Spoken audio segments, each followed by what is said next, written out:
Why these megacities are still empty. Have you ever wondered why, in spite of their magnificent infrastructure and cutting-edge services, some megacities around the globe remain deserted? There are a few prominent exceptions that have fallen short of their promise among the numerous bustling metropolises that draw inhabitants from all walks of life. Let's investigate the intriguing causes of these megacities' eerie vacancy. But first, let's stand back and consider why nations take on the bold challenge of building completely new cities. Imagine a metropolis that is so large that it needs to be moved thousands of miles away to a brand new unexplored region. Why would Jakarta, a vibrant city filled with vitality, voluntarily submit to such a radical relocation? What about Egypt's ambitious plans? Is a metropolis being constructed in the middle of the desert just because it's possible, or is there some other unique motive for this massive undertaking? Let's now focus on Unveiled, the mysterious capital of Myanmar.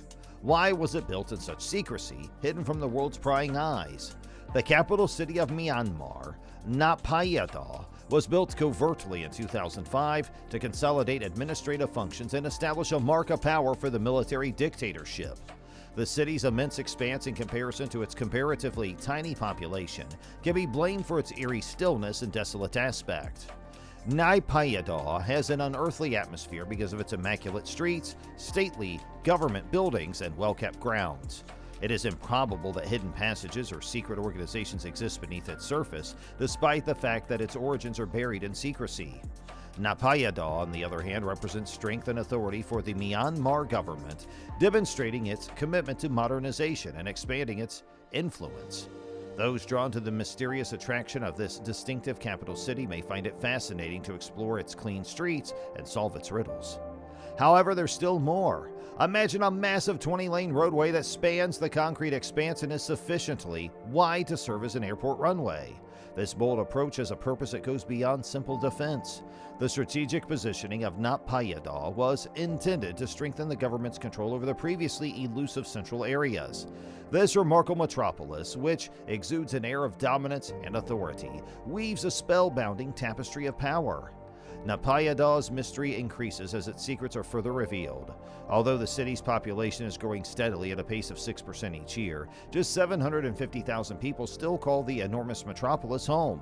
This stark difference, which is far from the government's lofty goal of housing a mind-boggling 9 million souls, lends an even other level of intrigue to this urban mystery. The choice made by Myanmar in 2002 to move its capital city was not an unusual one. Another country also started out on a similar quest, joining the bold.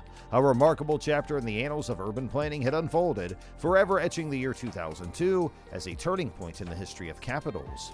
What aspects of the Sejong administrative city project in South Korea were not fully realized?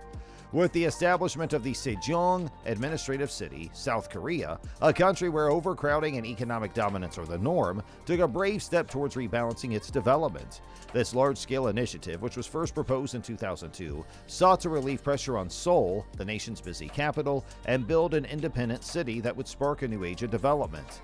Sejong appeared to be prepared to transform the nation's environment after its establishment in 2007 and the following relocation of government offices in 2012. The dream is still unfulfilled, though, almost 10 years later. Sejong in South Korea was created as a destination for contemporary urban life. Sejong has a chance to improve in the upcoming years by creating a dynamic tapestry of connectedness, sustainability, and community spirit that will enthrall even the most loyal Seoul citizens. It becomes closer to being an irresistible alternative, a shining example of creativity and harmony that demonstrates South Korea's ability to adjust and flourish in the face of urban issues with each step taken. The future capital of South Korea is Sejong, a 400,000-person tiny but vibrant municipality. Sejong's population is expected to reach 500,000 by the time it's officially inaugurated in 2030, enabling organic growth and realizing the city's lofty goals.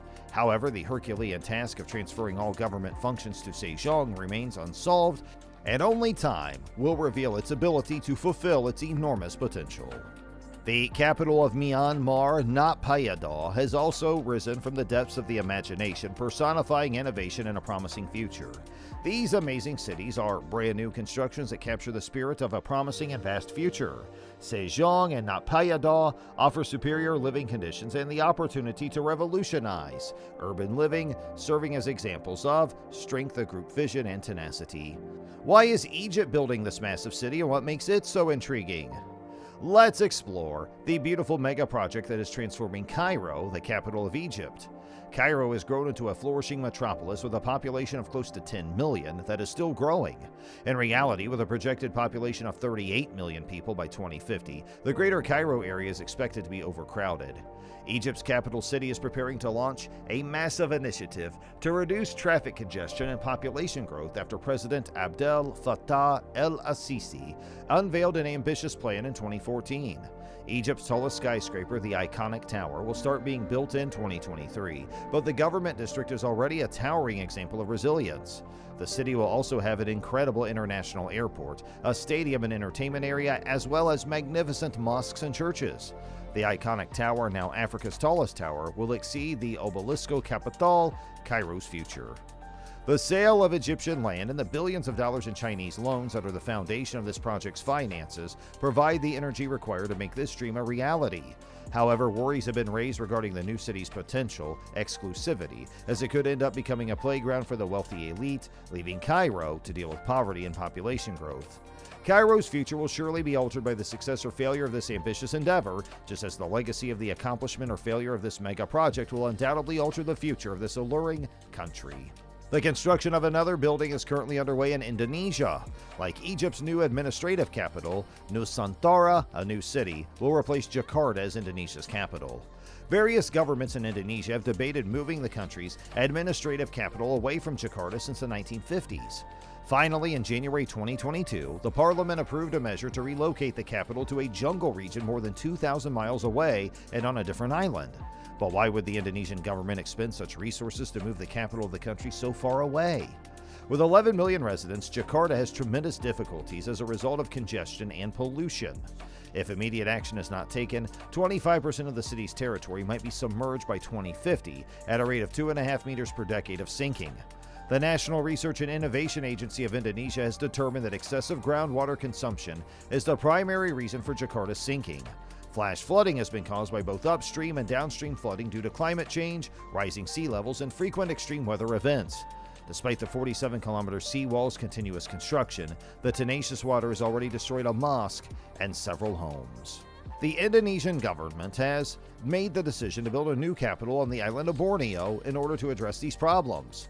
A brand new metropolis on Borneo called Nusantara will occupy an area of 2,500 square kilometers and be situated in a verdant rainforest. Borneo is a desirable option for Nusantara because of its magnificent scenery, abundance of natural resources, and advantageous position. The Indonesian government wants to solve urgent problems in Jakarta while building a resilient and sustainable metropolis. The transfer to Nusantara by the Indonesian government is scheduled for 2024, but construction progress makes it seem implausible. Following the withdrawal of a Japanese delegation's investment, the government began to look to Saudi Arabia and the United Arab Emirates as potential partners. China also is most likely to have played a big part in building Nusantara. As with Naypyidaw, Sejong, and Egypt's future capital, only time will tell if Nusantara will ever be finished and if it'll be a success with millions of people moving in. So what do you think of the intriguing idea of remarkable megacities? Could you see yourself living elegantly inside these magnificent urban wonders? Hey, thanks for watching, and please don't forget to like, share, and subscribe to our channel, and let us know your thoughts in the comments section.